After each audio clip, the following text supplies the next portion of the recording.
got to move this industry forward. We have to break down the silos between developers and designers and contractors. Like, we are literally designing and building and shaping communities and the planet.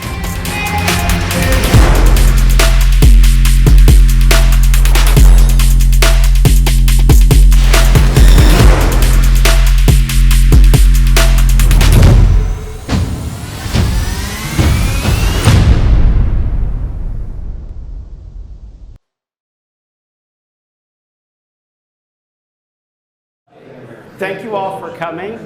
As you can see, our setup's a little bit different. I like to call it Thunderdome. So the whole goal of this setup is so that you can pull your laptops up, but also this is meant to be a discussion, less of a stage, less of, KP's going to talk or anyone else is going to talk. Interrupt, get engaged, just be involved. Welcome to Asheville, my second home. Hopefully y'all are enjoying it. I know some other folks are going to probably buy a house while they're here, which is what you show up, you have some kombucha, you buy a house. So welcome. I think this place is magical. That's why I spend time here. Hopefully you guys have that same feeling. One thing that I think this is about collaboration, I know that's an overused word. I also know that there's a lot of engineers, much like myself, i.e. high introverts. If you want to meet someone, grab anyone on the Shadow team and say, I want to meet that person. Sure. You'll be rewarded for your shyness. So please do ask. We want to make sure everybody meets everybody. That's why we keep it small, and we want to have a lot of meaningful conversations. For me, this has been a journey with Shadow Ventures. We're in our 4th year. Those of you that know us are like, it's only been 4 years. Our startups feel like it's been 10 years. But the goal has been, we've got to move this industry forward. We have to break down the silos between developers and designers and contractors, like all the cliche stuff we've all been hearing. But fundamentally, it's about our startups. And my investors might be like, hey, I thought it's about me. No, it is about you, but we all know if we make our startups successful, we all win. The industry wins, our investors win, everybody wins. And so our thesis around our summit has been create as many connections as possible with our startups, with our investors, drive the engagement, and then let's go do the next thing. We've been super fortunate to get support by our strategic investors. We currently have about 161 investors at our firm. 150 are strategic. Some of the top construction companies, some of the top engineering firms. Funny enough, not a lot of architects. I think it's a gross margin problem in their business.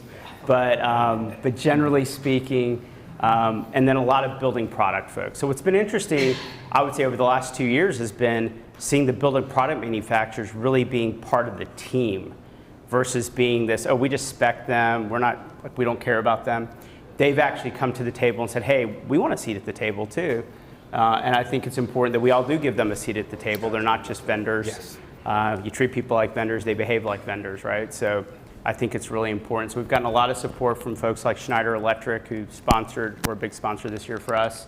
And we hope to continue to do these things. Some things that we're going to change up, I think we didn't know, like many, what to do during the pandemic. So this time last year, we're all just kind of squares on a screen. Most of you I'm meeting for the first time. Everybody's a lot taller than I expected. Zoom has a way of doing that. But really, it's been nice to kind of put face in. We have startups here that I've never met. I've never met them. So people say, how do you invest in a company you've never met? I'm like, I'm an engineer. We look at the data, the facts. Like, the personalities are kind of irrelevant. That's solvable. But we do focus on, we look at their code. We look at all the things, right? Except for personalities, and maybe like now that I know them, maybe I have some regrets. But generally speaking, it's been fantastic. We're going to be doing a lot of new things over the next year. We're going to start doing a lot more. I think the research side of this business, there's just not a lot of good data. So we've launched an insights platform that I will say is the best data platform in this industry. And it'll continue to grow. So we'll continue to be doing a lot of more of the data and research things, because I think if we can give clarity where there's confusion, then people know how to act on things. And I think there's generally a lot of confusion. So with that, I think, does anybody have questions now that you're in Thunderdome?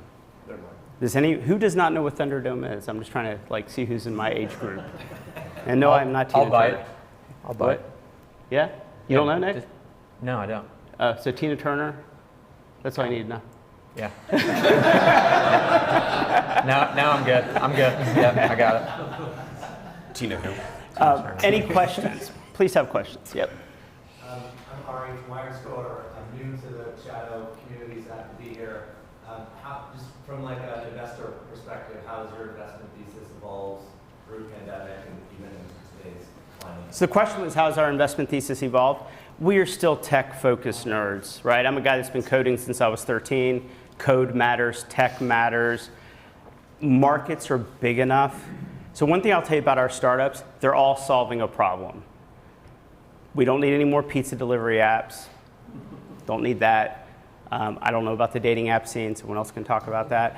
But generally, most of the nonsense that's been created in tech, when we have an entire planet. One thing about our industry, we are literally designing and building and shaping communities and the planet.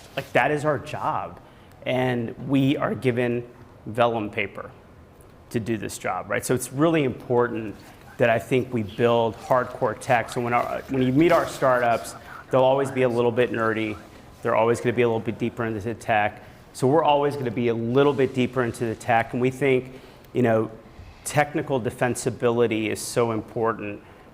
Revenue comes with solving massive problems in an elegant and creative way. So we're really focused on pushing the envelope of tech. We don't want to just buy AI off the shelf. We want to start being more inventive. So I think our thesis, we're going to continue to double down on that. I think also giving startups, if you can give us, it's kind of incongruent to think about, let's go solve a big problem, give people $500,000 to solve a multi-billion-dollar problem, and tell them they need to have revenue in 3 months. It's fucking stupid, right? So what we have to do is really fund companies with 2 years of runway. Don't worry about revenue. Go build something hard. You can't solve a big problem with little money and no time. And I think there's a pattern in the startup world that says, MVP, nobody's going to design a building with an MVP. That's reality, right? So we've got to dig deeper, have more runway, overcapitalize, and be a lot more collaborative. That there's a little bit of an adversarial relationship in our industry that you're a software vendor, and there's not a lot of collaboration. So I think it's really important that we continue to overcapitalize these startups and be focused on a highly defensible technical moat, because it takes longer. It takes a lot longer. Any other questions? I'll just make a little Yeah. comment. I was reading something yesterday, and it kind of backs what you just said, which is that high valuation doesn't mean high value in general. So, if you look at Facebook's and some of their Yeah. things, what kind of value do they actually provide? But they all have high valuations, and it seems to be a shift towards what you were talking about, which is. I think valuations, if you're solving big problems, valuations they are what they are, right? I'm an engineer, math, right? Valuations are rooted in math. If you can develop the math to defend a valuation, absolutely. But I think more so it's really being focused on solving the next problem. And I think when you look at the pullback in tech right now, a lot of that pullback is they're cutting all these projects that were really not that important. One more question. Anybody? How are we on time, Ian? 5 minutes? 5 seconds? I have 5 minutes? Wow, okay.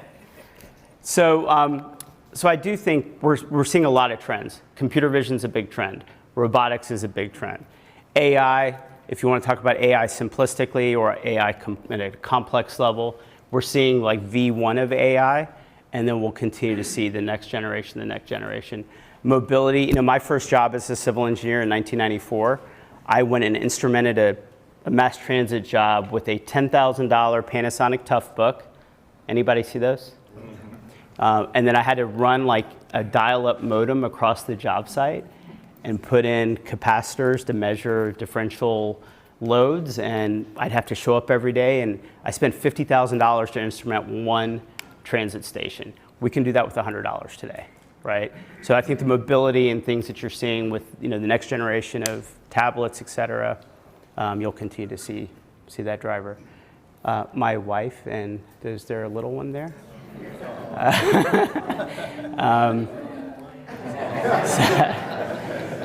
So we're on Fund 2, so that's our GP for Fund 10. Starting them early. But no, I think we'll continue to see these shifts in technology and the adoption of technology. I don't think we're starting to see a generational shift as well, that the leadership in companies are no longer folks that got a laptop mid-career. They got a laptop at the beginning of their career. So the idea of the good old days of, I'm going to roll out my plans on the Ford F-150, those people are slowly exiting the industry. But I think the new leadership is really, I think it's interesting when I talk to general contractors and they're getting the 20-something-year-old BIM manager in the boardroom to have conversations about technology innovation. So there's definitely like, the kids have got it figured out, we need to go talk to the kids. And so I think we're to continue to see that pattern. Well, cool. Yeah. How do you think the interest rate changes will affect the next 1 year, 2 years, 3 years for you? So does anybody believe that 0% interest rates is a sustainable anything? Right? I always say 0 is never a defendable number. 0 sales, you're getting fired. 0 revenue, you're probably getting replaced. Right? So 0 interest rates, 0 is never a defendable number on any spectrum. So I think it's a psychological adjustment. There are probably people in this room that saw mortgage rates in the 12% range. So I think if we normalize in the 5 to 6 range for mortgage rates, we're probably fine. But when people have run projects with an interest rate in mind and a model in mind, once they shift, they have to adapt. I also think we forget that we graduate kids every year and then they go rent apartments and we all need places, hierarchy of needs. We all need places to live. So I think you'll see it just takes a minute for people to adjust to it. It's hard to think about like selling your home that you have a 2.5% interest rate and buying a new home at 6%. That's a little bit harder, but starting at 6%, you're probably fine. So I think from that perspective, no worries. I think that we have what I call a phantom backlog in the construction space. If you're a public university and you try to put your project out to bid in the last 2 years, the contractors were like, bid? What are you talking about? We do negotiated. Everybody does negotiated in a great economy.